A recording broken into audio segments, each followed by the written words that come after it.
Hey guys, just Mike here and welcome back to my FMH experiment here with Manchester City, starting from scratch on Football Manager Handheld 2015. Hope you guys are keeping well. So as you can see, that's right, Arsenal have won the Champions League with Paris Saint-Germain runners up. Real Madrid winning the Club World Championship again. AC Milan winning the Europa League. You had Real Madrid winning the Euro Super Cup as well. Arsenal winning the league again. QPR going up with Leicester back into the Premiership. We had Birmingham and MK Dons going up. Crewe, Exeter, Eastleigh, Kidderminster, Barrow, Hensford, Margate and Nottingham. Arsenal winning the Community Shield and the FA Cup as well. And look at that Capital One there. Wolves and Leeds in the final. With Wolves coming out on top on that incident. And then we had Barnet winning the FA Trophy and Oxford winning the Johnson Payne Trophy. So overall, some exciting stuff happening there. But how did Manchester City get on? That's what we're here to find out. So let's head back to the Championship. We can see that the player final was won by Bournemouth. So Bournemouth will be in the Premiership next season. Not in that top half again. Did they buy? Did they get relegated? Let's see. Oh, that is a poor season. Did not build on anything they did last year. 32 points. Only 37 goals scored. 88 conceded. 9 victories. Let's have a look what they've done. So again, just nothing. I don't know what's going on. They're not buying anyone. They're not doing anything of any real... Not anything really. They did bring Rafana in on loan.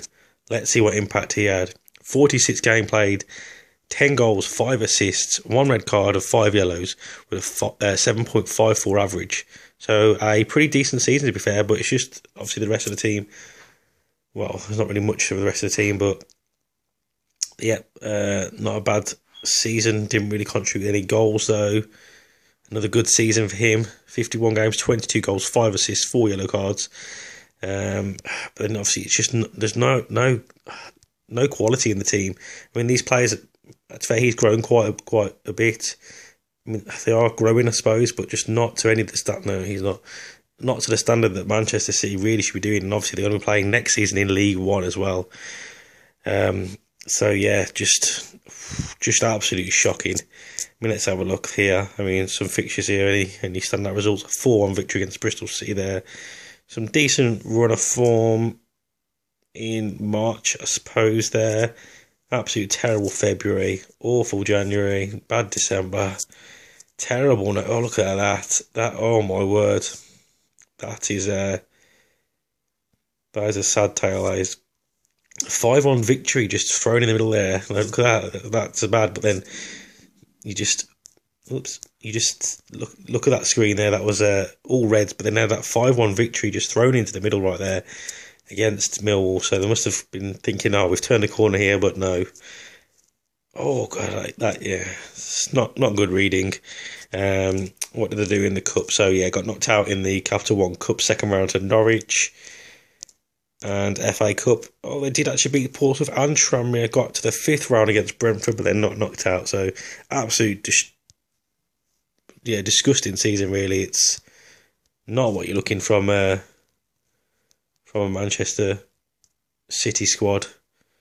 That's your average ratings there. I mean, this guy is 6.08, 12 matches. Season before wasn't much better. Best regen, I suppose you're looking at this one here, Dave McFadzine. Yeah, better than last season, but nothing to... then you've got Lee Roberts as well, who's a new regen this season. Got this guy here, who's obviously not happy with something. He's Italian, I think, nationality as well, so... just unhappy. Probably because I'm happy because he's conceding... He's played 102 times for Manchester City and conceded 187 goals, so I would not be happy either. So I'm going to have a quick look at what happened in the European Championships. So Spain actually won it against Croatia 4-0. And England actually got to the semi-finals, which would be amazing to see if that happened. I mean, Croatia and Switzerland getting through there as well, beating Germany on the way in the quarterfinals. I will just show the the current England squad. Now, I did look into this just before I started doing this video, and please, the next scene may disturb a few viewers, so please, I have warned you. But yes, Alan Pardew is the manager of England. So yeah, so his current England squad, what am I doing? Is this. So we've got Joe Hart in goal, Luke Shaw at left back, Callum Chambers and Cahill the centre back partnership. We've got Phil Jones playing at right back. We've got that Liverpool legend taking over, I suppose, from the Steven Gerrard role, maybe a bit more deeper. We've got Ross Barkley on the right, and then we've got the young Southampton player, Josh Sims. Obviously on loan at Bolton last season, did obviously good enough there. I mean, it wasn't an amazing season, but did enough to convince Alan Pardew of bringing him into the England fold and win his first cap. Raheem Sterling, Welbeck and Sturridge up front. We have got the youngster Adam Campbell from Newcastle. Obviously, Pardew, knowing him from his Newcastle days, bringing him into the squad. Other notable inclusions are obviously Matthew Taggart, another Southampton graduate there as well. So a lot of Southampton players actually in this league. George Thorne given his opportunity to play for England as well, which is good to see. Got Jason Steele, obviously quite old now, but he's third choice in goal behind Fraser Forster now. I think most people have this guy in their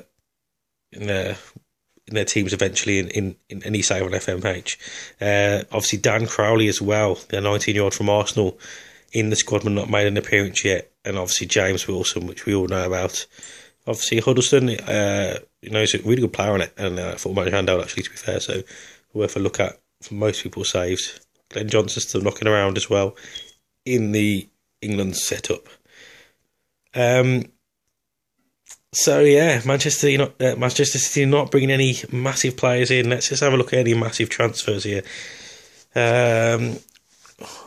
Nothing of any notability to shout about really there.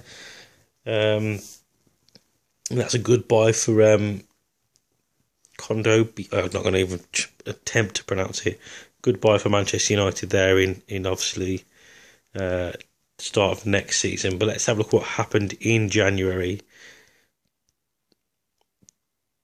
Is this the guy that was on loan at Everton at one point? Yeah, so obviously not really shining for Barcelona, so he's decided to go out to Atletico for £24 million. So Barcelona making definitely a decent amount of money there. That's quite an interesting one. Isco in the Premiership with Tottenham. Let's have a look. Did he have a good season? Not too bad, I suppose, in a way, for the amount of games. 7.7 rating. Theo Walcott has joined Leeds United. I mean, I know Leeds got promoted and obviously got a good cup run. But, yeah, they've got Llorente as well. 6 million. That's a bargain. That is £6 million. Haven't actually got a lot of other players though, to be fair.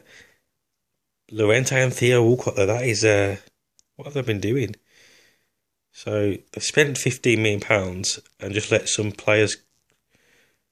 Yes, just let some players go on loan and on freeze. So obviously must have got a decent money for obviously joining the Premiership, and then obviously we're a big team, I suppose, in a way. So man, I would absolutely love it if Theo Walcott joined and Llorente. That'd be crazy if that happened in real life. So yeah, so some quite good moves in January, especially that one for Leeds United there as well. No other ones of any massive notability there. So let's have a look what's happened in the start of the season transfer. Oh, Barca have snapped up Mayer as well. That's a decent buy.